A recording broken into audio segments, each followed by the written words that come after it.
Hello and welcome to Extreme Perspectives. This is a monthly podcast created by the Sense Network to bring you conversations with people who see things differently and think differently. This podcast is for people who want to expand their mind and develop their creative intelligence. I'm your host, Jeremy Brown. For 20 years, I've been seeking out people from the edges of culture, the creators, outliers, misfits, rebels, and the crazy ones. People who want to change things and push the human race forward. In this episode of Extreme Perspectives, I speak with a geological outlier, author, literary editor, and explorer of many intellectual rabbit holes, Noa Menheim. Noa describes herself as the crazy aunt, who badgers people with weird and wonderful facts. Now, she has made this eclectic knowledge available in her new book, The Life Fantastic, a book so crammed full that the content overflows into the margins. Listen in as we discuss how myths are made, why some disappear, and how Noa conducts her research into unicorns, witches, mermaids, and werewolves. Hi Noa, welcome to Extreme Perspectives. Hi, thank you for having me. I'm really looking forward to our conversation today because you have written an amazing book, and we're going to hopefully dive into some of those stories and understand a little bit more about how you got there. But as an introduction, we have the opening question. Are you an outlier, a misfit, a rebel, or a crazy one? Well, I thought a lot about it, and I think for me, it's not so much an either or situation, but more of an evolutionary process. I think I started off as a misfit, and everyone thought I was the crazy one, and then I became a rebel. And today I would describe myself as an outlier, but in the geological sense, because in geology, an outlier is an area of young rock surrounded by older rocks exposed by erosion. So I'm rocking now. Amazing. And you're making my life very easy. So just from your intro, you have given me lots of clues. And well, the first thing you've given me, I've never stopped to think about outliers from a geological perspective. So point number one, I've learned something new in the first minute. So thank you. But the other thing I'd love to understand a bit more, you say you started as a misfit. Tell me a little bit about the journey that you've been on there, where you started and how you've meandered to where you are today using geological references now. Well, I did grow up surrounded by rocks, or more precisely stones, very old stones. I was raised, as the song says, a stone throw from Jerusalem, in the old city of Jerusalem. Our house was just across from the Wailing Wall, the supposed location of the Jewish temple, right across from the big mosque that sits on the same location, and about 10 minutes walk from the Church of the Holy Sepulchre. It was a very strange place to grow up in because you were surrounded by all these, well, first of all, religions, then cultures. I grew up in, I would say, like a courtyard surrounded by three houses. One of them was ours. The other one was this Muslim family, and our third neighbor were Christians. So it's like you had all these three Abrahamic religions in this really one small, tiny place where I lived. And the fact that every day when I walked back and forth from school or just went to get milk from my mom from the grocery store, I was steeped in time.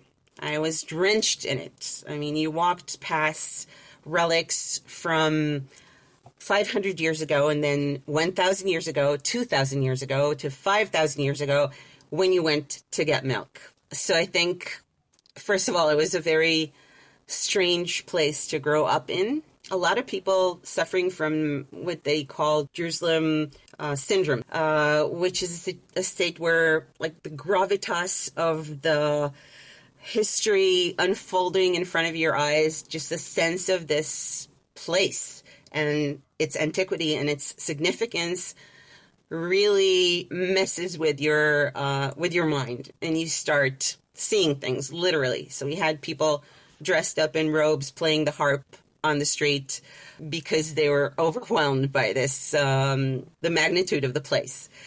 So that's the breeding ground for my mind. And I think it was a very important part of my journey. But even in this very strange environment, I felt stranger. Not like everyone else. I was a very lonely child. Didn't have a lot of friends. There are not a lot of girls my age there. My family was an Orthodox Jewish family. So religion was a very big part of my life. And community was a very big part of our daily life there. But when you have a community, you always have to have the people who do not really fit in snugly with the community. And I was one of these people. And my best friends were words and books and imaginary protagonists that I only read about. Not only a fascinating start in life in terms of where you're situated. Well, I'm just joining some dots, and it's I shouldn't do this so early in the conversation, but I just thought I might share it with you.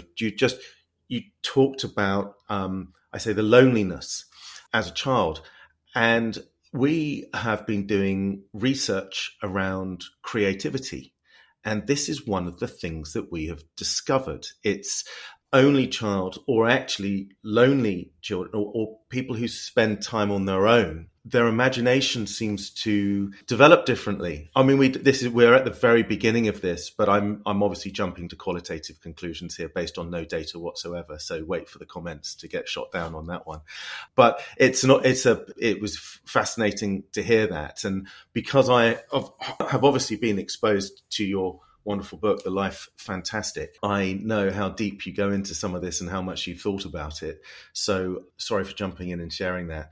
But I was also struck by what's the phenomena you were talking about, that why people might dress in robes and play the harp in the streets? It's called the Jerusalem Syndrome, and it happens to people who come to Jerusalem for the first time. And it can happen to people of all faiths. I mean, the fact that it's like the epicenter of so many monotheistic, all three large monotheistic religions, and they get there and they're just awestruck in the original sense, and something, shakes loose in their mind, and they either start to hallucinate or get very unstable emotionally. So I've seen, a lot of these cases when I was growing up. Because I'm joining dots there again. There is an expression that I don't know if you've heard it, aesthetic chills. Yes, it's a very cool name for a band. But this is Definitely. The effect that you can have when you walk into art, and see,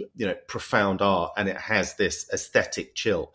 It sounds like that. It's that effect multiplied by exponential sort of size of that, the effect that it's having on people. So I knew this was going to be this sort of conversation. We're going to sort of keep jumping off and going in different directions, but I'll try not to do that.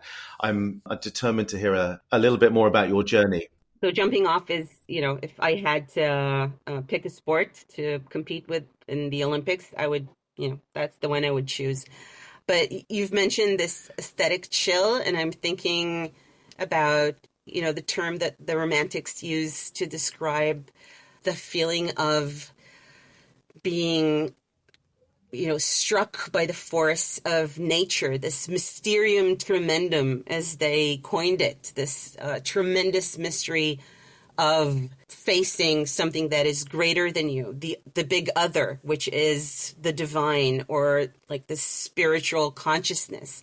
And I think this is something that a lot of people who come to these holy places for the first time, after a lifetime of reading about them and hearing about them and knowing about them, but the fact that you're actually, standing in a place where you believe Christ was marched on his, route to the crucifixion site. You're standing in the Via Dolorosa. You're standing next to where the temple stood. Just the sheer immense force that it has on your soul can be uplifting, and it can also be disintegrating for some people. But growing up there, it was, just home. archaeologists were working all around us, digging up coins from the Second Temple. We had friends that tried to expand their basement and discovered relics from First Temple period and had to, give away their whole bottom floor of the house to the Antiquity Committee. So this was a really, I think, layered place to grow up in. I mean, you actually felt like I mentioned in geology earlier, you actually felt and sensed and saw all around you these layers of history and of culture. Amazing. So this was the beginning of your journey, and where did you go from there? Well, the first, I think, step that I took after coming out of that place where I felt, as I said, as a misfit, and other people saw me as crazy because I would walk around reading and, my head was stuck in a book. I bumped into people. I used to live in the library, but then came the part of my life where I became a rebel. I, as I said, came from a religious family, an Orthodox Jewish family, and I left. There's no concept in Judaism, which is strange, to indicate lapse of faith. I mean, in Catholicism, you have lapsed Catholics. There are no lapsed Jews for some reason. But my family remained religious, and I left. I turned my back on God and moved to the big city where I live now. It's a city called Tel Aviv. It's near the coast in Israel. And I started looking for a way to express myself because I grew up with words all around me, and I try to find an alternate route of expression as a way of leaving my past behind. I thought cinema and television would be the thing. I went to university to study film and cinema, and kept coming back to words. I thought, I could direct. I could not direct for my life. And I kept going back to script writing and script editing and realizing that I could, like Jonah, the prophet who ran away from God when he was commanded to preach to this sinful city. I ran away to the sinful city, the big city of Tel Aviv, but I could not run away from, just words on the page kept calling me back. So I surrendered. Like any good prophet would. I start rebelling against what my conscience was telling me, what my talents was telling me, and I got back to words. I became a literary critic, and I did that for about 7 years, and I loved it. I mean, what's not to love? I would open my door every Sunday morning to a stack of new books, and all I had to do was read them and tell other people what I thought about them, which is just like the perfect occupation for me because I like telling people what I think. That's why I wrote the book. And I love reading books. I mean, what's not to love?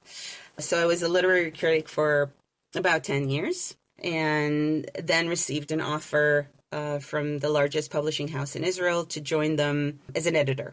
I've never considered being an editor before. I don't think I really understood what it meant when I took on the job. But I think now, looking back, as much as I loved being a critic, for me now, critics are, well, to use the most immediate metaphor, are like pathologists.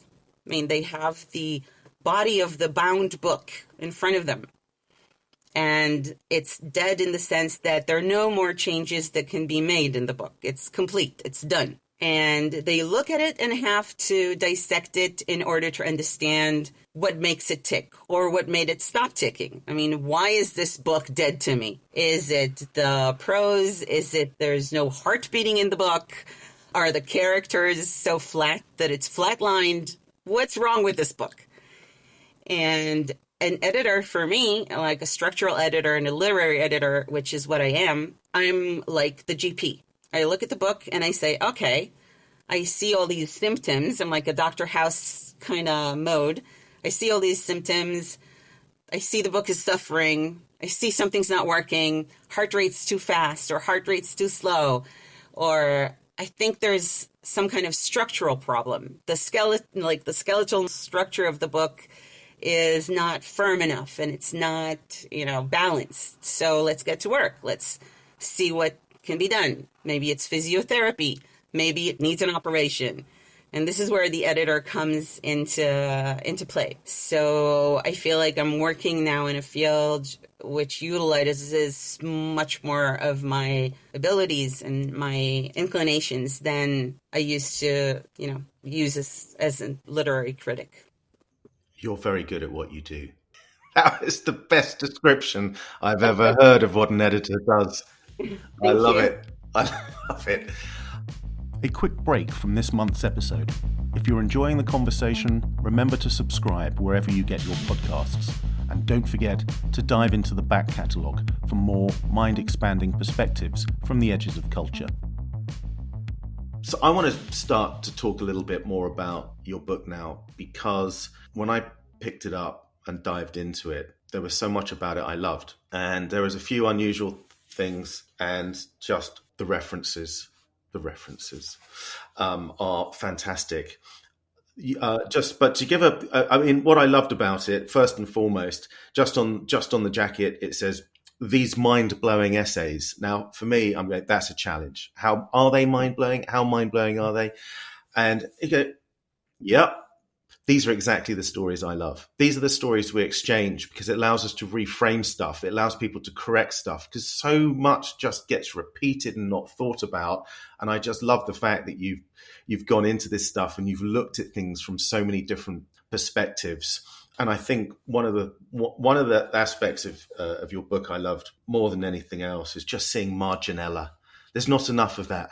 There's not enough additional comments written down margins in books. So that was great. But I've not done a very good job at introducing it, and I wouldn't want to misrepresent it. So maybe you could just tell us a little bit more about why you started, or what's the origin story? What was the genesis of The Life Fantastic? Well, in the beginning, there was chaos. There were actually 250 columns that I wrote to one of the more literary newspapers in Israel. It's like the Israeli equivalent of The Guardian, I can reference to. And I wrote a bi-weekly column for about 10 years, while still, working as head of Hebrew literature department at the publishing house.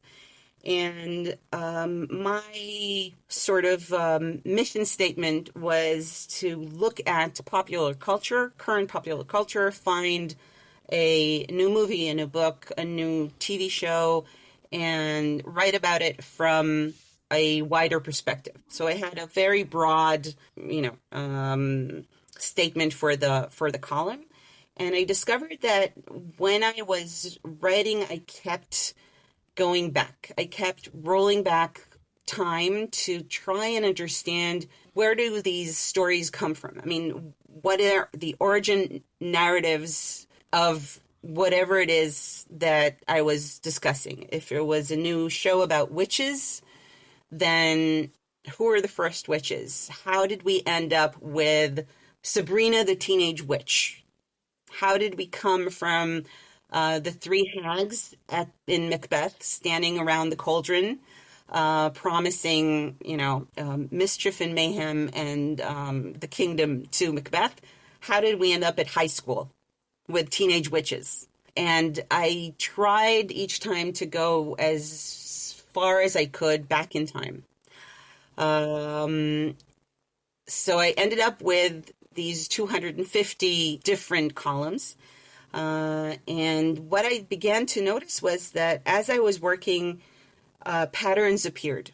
Connections were made. I was writing about vampires, and werewolves were howling at the gates of my text and begging me to let them in. And I had to shoo them off and say, well, I'm writing about vampires now. Don't, come bothering me. Stop sniffing at the foot of my keyboard and let me finish. I'll be with you in a minute. And then a week after, I would write about werewolves.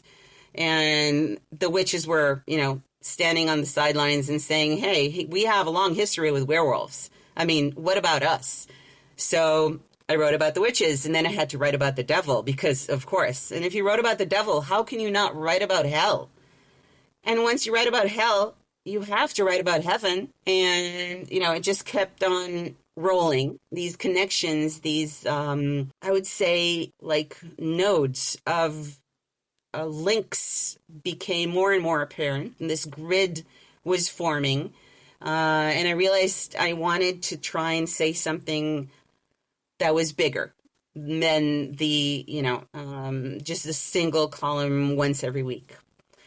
And I decided to try and see what map would emerge if I tried to lay these stories, these archetypes, these cultural memes, so to speak, one next to the other and see just where I'm going. One of my favorite books, which also has one of the most amazing titles, in my view, is The Garden of Forking Paths by Luis Borges.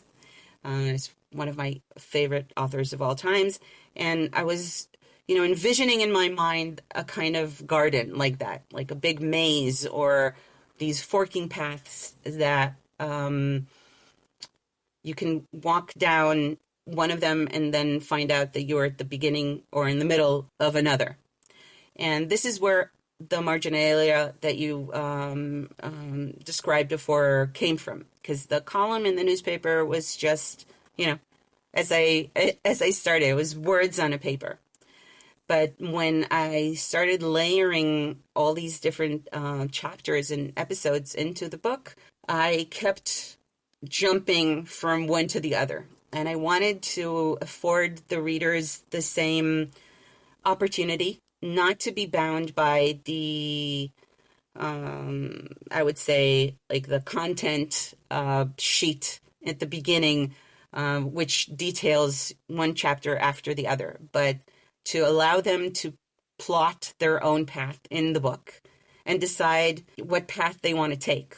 So first of all, the marginalia were put there in order to free the readers to wander around in each and every direction they wanted. And this is why each of them has a link or a reference to another chapter in the book. But I also discovered that there was so much more content than I could fit in to one chapter or all of the chapters. There was like everything going around the main story, the main event I was describing.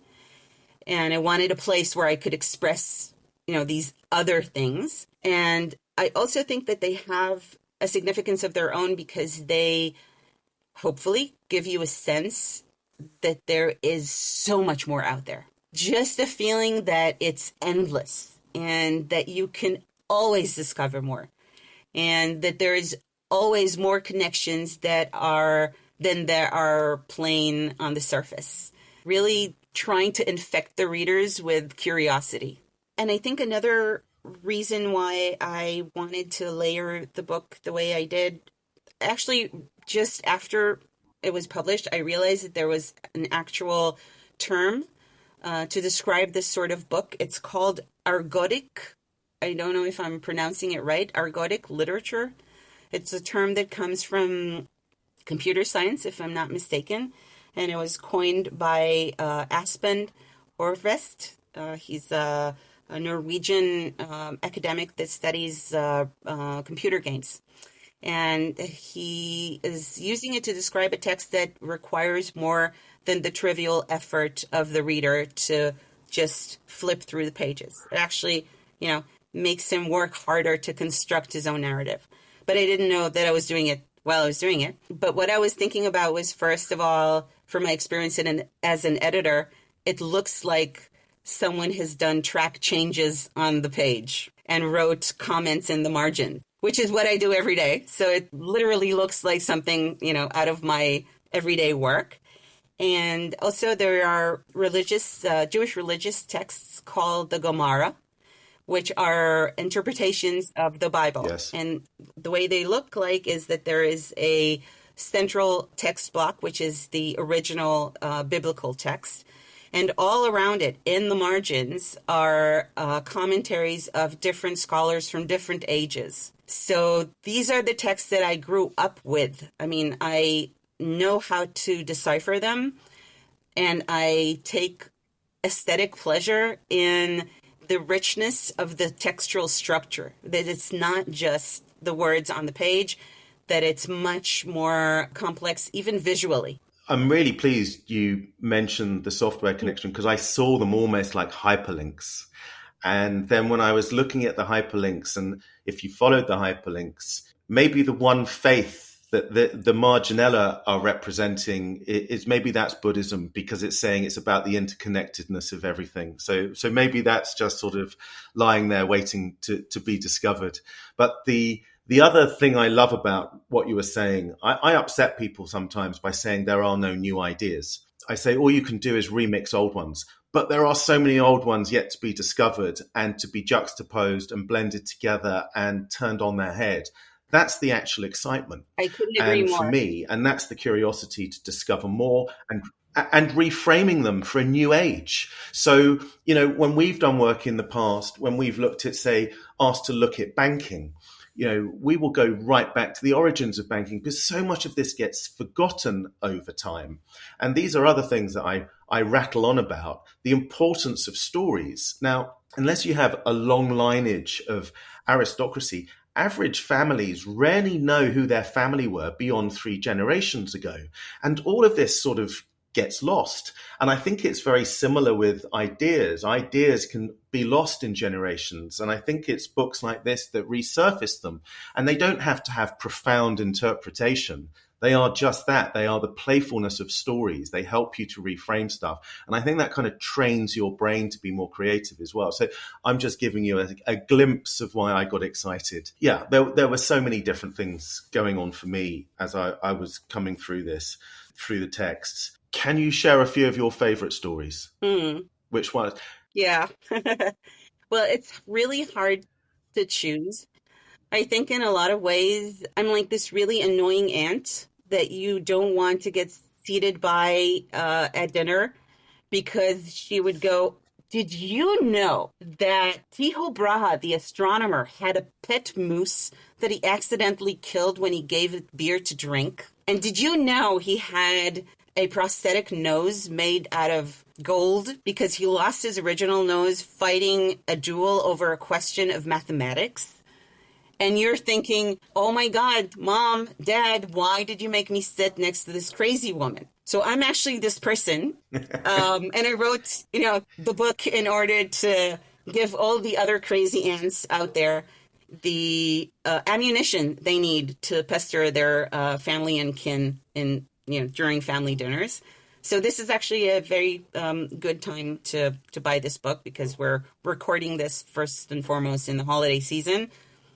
You can have all the ammunition you need to annoy everyone at dinners. But I think my favorite episode in the whole book, which was also a delight to research, is the episode about, of all things, atomic priesthood, which talks about the semiotics of how we mark places of nuclear waste disposal. And I know it sounds like the most boring topic in the world on the surface, but I think it, for me, resonated with questions of deep time, which I find myself pondering a lot, because this is what I do. And it talks about semiotics, which is also something that's of great interest for me.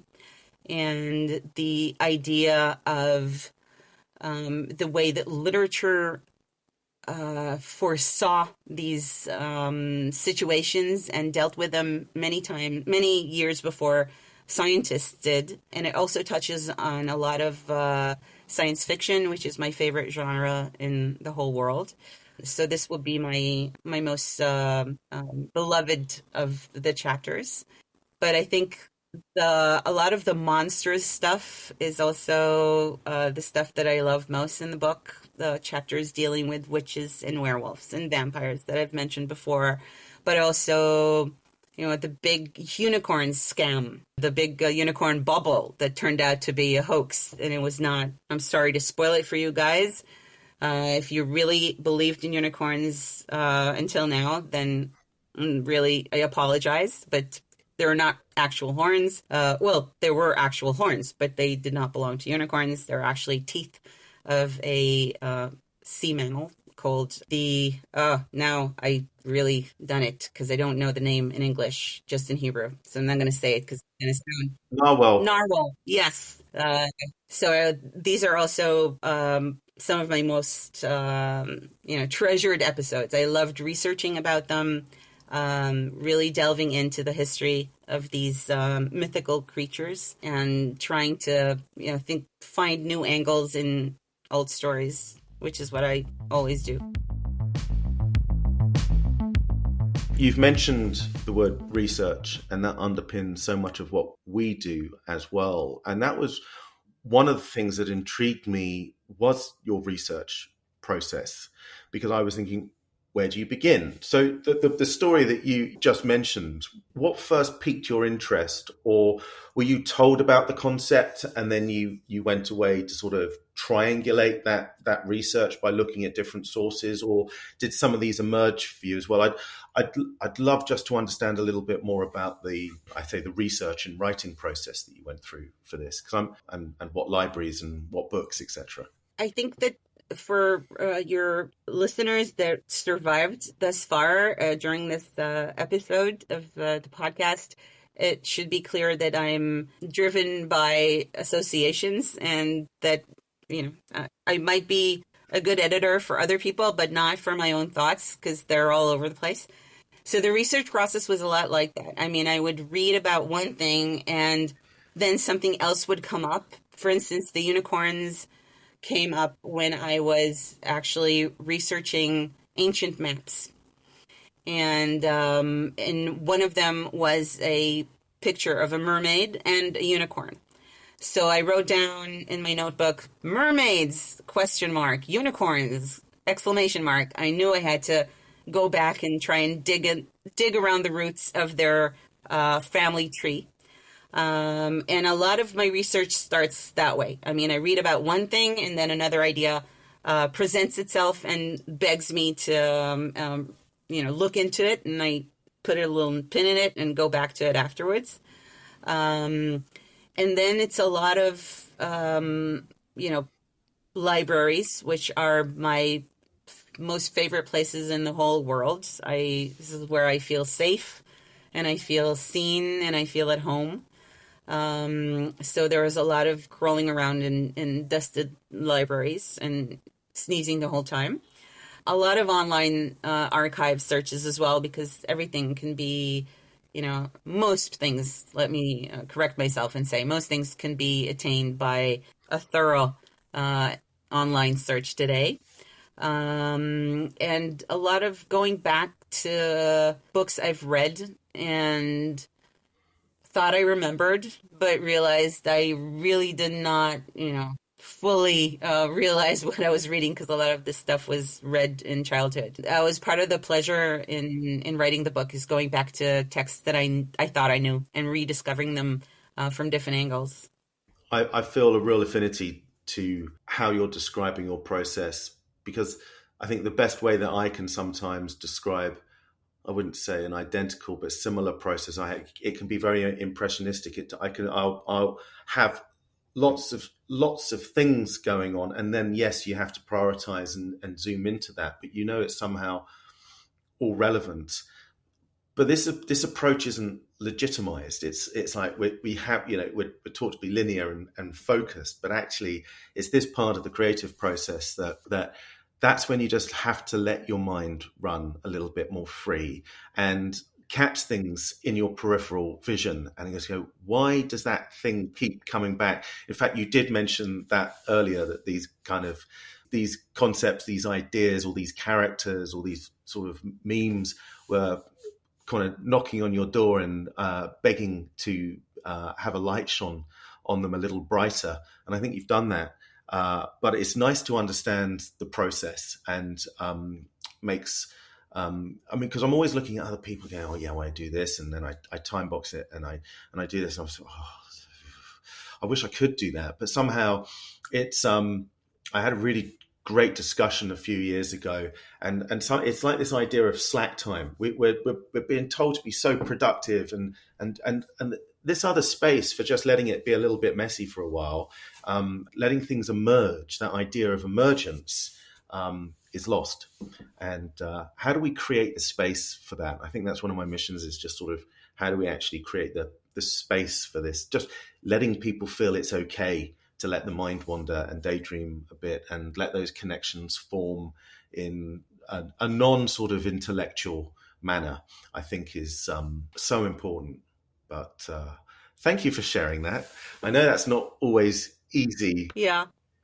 But I think also at some point after you're like a sponge, okay? You soak up all this information, and you still don't know where it's going. You just have this raw data that's been fed into your mind, and then you have to start sifting through it and trying to understand, is there a link? Is there a connection? Is there a thread I can, tug on and pull on that would lead me to something that aligns all this data that I've gathered into something that is more coherent?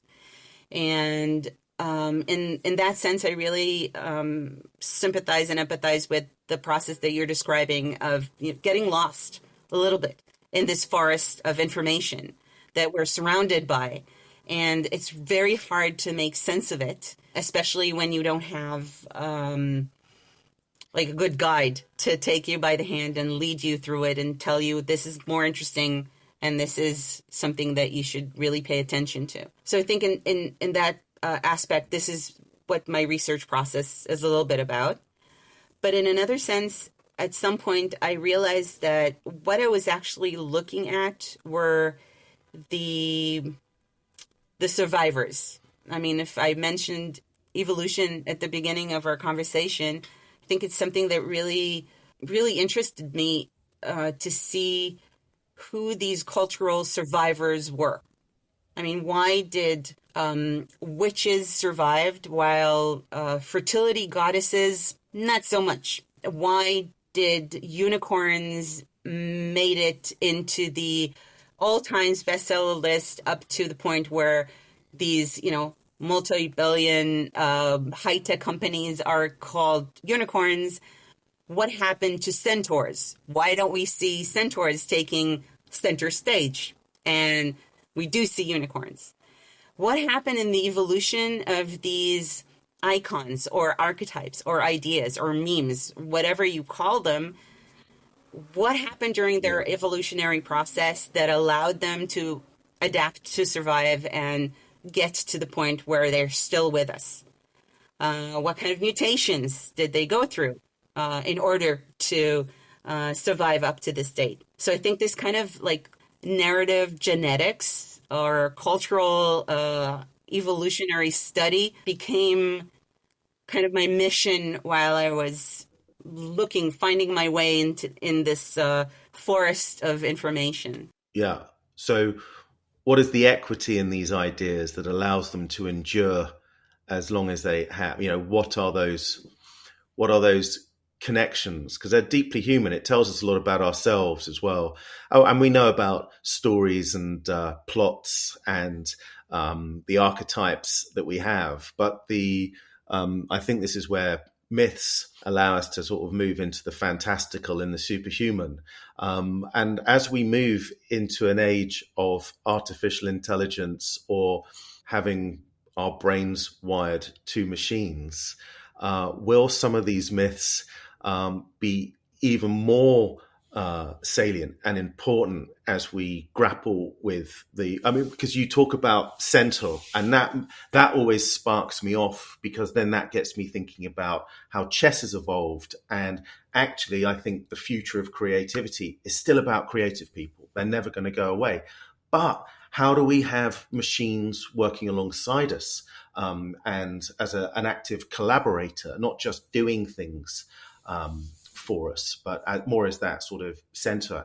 And so I think that's, these ideas, I don't think they get lost. They become more relevant as we grapple with new concepts and new ideas, and bringing back the myth from the past allows us to think about the sort of possible future histories that we, and how things play out and what those futures might look like too. So I think the application and the importance of this work shouldn't be underestimated, because it allows you to, you used the word, and I think that was one of the first words I used to describe the book, as well as just the sort of the semiotic journey that you go on with just what this stuff means and why it's important, is fantastic. And it helps us to make meaning of our own lives in the current state that we're all in, or wherever we might be in the world. I think stories will always be important to us as tools to help us decipher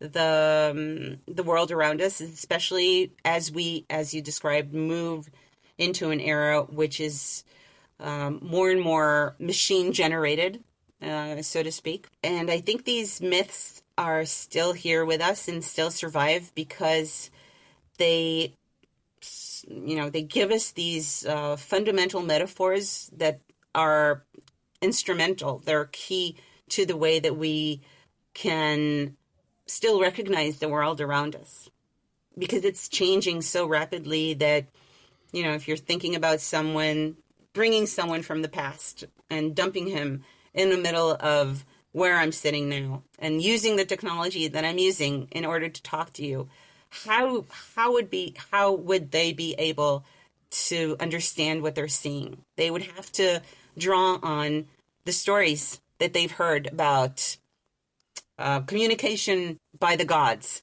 about prophets, about crystal balls, about, they would have to resort to these kind of terms in order to understand what they're seeing in front of them. And this is why I think these stories are still with us and are still so potent and powerful, because it's very hard to structure the world around us in terms that we recognize. It's the part where we need these stories in order to come to terms with the rapid changes in our own evolution.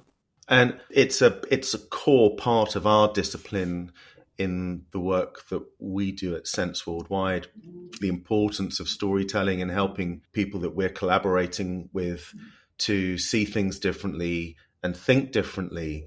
And you're so right. Even though you may have just said, take someone by the hand and take them, you have to do that. And it has to be one step at a time. You can't push people to new futures, and they have to be things that are given meaning, these new futures. And it can't just be a spreadsheet of numbers to say, well, this is going to grow by X amount. Yeah, but how are we going to get there? How are we going to adopt it? What's the impact going to be? There's winners and losers here. And I think that we are moving into an era, I think, fortunately, and there's so many different factors have conspired to cause this, but we do have more information.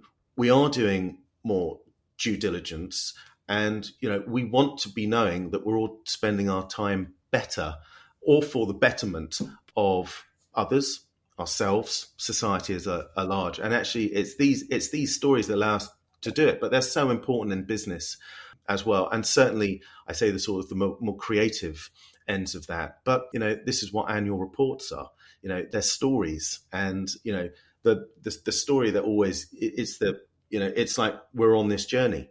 So they're there, and actually there's a lot of stuff they can't do magic overnight. So it is about the journey. So I'm a real advocate for the storytelling piece. I'm also very conscious we could spend you might have had enough of me by now, but I could spend hours chatting, Noah. So I wanted to ask, in your work and knowing what you know about the Sense Network, is there a question that you'd like to ask the Sense Network? Well, there are many. And I began after, delving into it a little bit as the preparation for our talk to really start thinking about it as this collective crystal ball or magical 8-ball, whichever way you choose to describe it.